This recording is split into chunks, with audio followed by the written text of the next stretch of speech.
Everyone who has watched my videos, streams, or even listens to my podcast knows that I do love speedrunning, and I personally encourage all gamers to at least give it a try.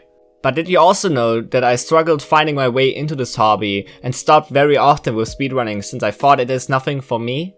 And if we look at leaderboards or in the community, people consistently come and go. Many stop before getting real serious in the hobby, and only a handful of people speedrun since a really long time and really grind their games to their full potential. Today, I want to explain why speedrunning is probably not for everyone and might also be nothing for you.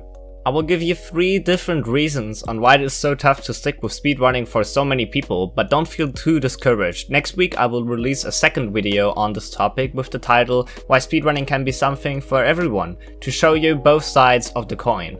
If that video is already out, you will see now that video on the info mark. But let me introduce myself first. My name is Slash177, I did my first speedrun in 2014 or 2015, but I haven't really grinded a game until 2018 when I started speedrunning and streaming Celeste seriously. If you are interested in my stream, by the way, link is in the description, would love to meet and talk with you about speedrunning. I think the first big reason why speedrunning is not for everyone is the fact that speedrunning takes a lot of time. Whether if you just want to speedrun for fun or want to get good, people often underestimate how much time that takes. Just doing full runs alone takes quite some time depending on the length of the game. On top of that, the practice that is needed to actually get better is an even bigger time investment, and that's true throughout all skill levels. Even if you're just getting started with learning the basics or memorizing the route, you will realize that already the simple stuff takes time and effort, and there are just people who don't have that much time or weren't expecting to invest that much time for the basics to just get started. So people often stop before they actually learn the basics, the fundamentals, and getting to a decent time in their speed game. Little example, a decent beginner time in Celeste any percent is a sub 40, most people would agree with that, but only around 40% of the community got a sub 40 if we are just looking at the current leaderboard. The thing here is, I and many other humble Celeste speedrunners got sub 40 after around a month, maybe 2 months if you couldn't play as much as I did, and that doesn't have to do something with being talented. Most speedrunners are just putting in the work and effort to get that good.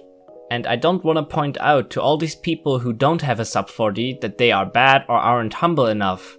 People have tons of different reasons why they aren't speedrunning Celeste as much as I did, and that is totally fine. I just want to show you how true it is what I just said. Many people stop very early in their speedrun journeys. Most just think they don't have the time or the skills to speedrun seriously. Truth is, your skill will come with time, and it's just a matter of how much you want it.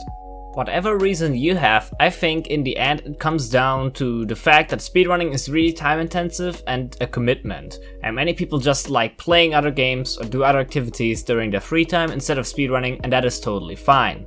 My second point on why people quit speedrunning so early and don't stick to it has something to do with the games they speedrun or try to speedrun. Finding the right game as a speedrunner for yourself is probably the most important part about speedrunning in the beginning. If you don't love the game, you will never love to grind it out, and you will eventually lose interest very early on. There's nothing wrong with speedrunning or testing multiple games. I know a lot of people who speedrun a lot of different games just for the fun and the experience. But when you really want to grind a game and become really good at it, your relation to the game of your choice is really important. I did speedrun multiple games before I found Celeste, which was the first game where I was seriously trying to improve. And I also would say Celeste was my most fun and most rewarding speedrun experience so far, and most of it comes from the fact that I really loved the game, always enjoyed playing or grinding it, and it never bothered me in any major way. So if you struggle with sticking to speedrunning, the reason might be that you aren't speedrunning the right game that fits you the most. And finding the right game can take years, as it took for me quite a few years before I found a game like Celeste. Luckily, I made a video about this topic already, so if you think your problem is the game, maybe watch that video after you are done with this one. It is about finding a perfect speed game. I explained it briefly, but as best as I could. So I hope that video will help you. And please don't forget that speedrunning takes quite the passion to take seriously over a longer period of time, and not many can develop or have that passion. Speedrunning is going to be a lot about you, yourself, your progress, and your grind. There is still this community aspect with offline events or meeting and getting friends through speedrunning.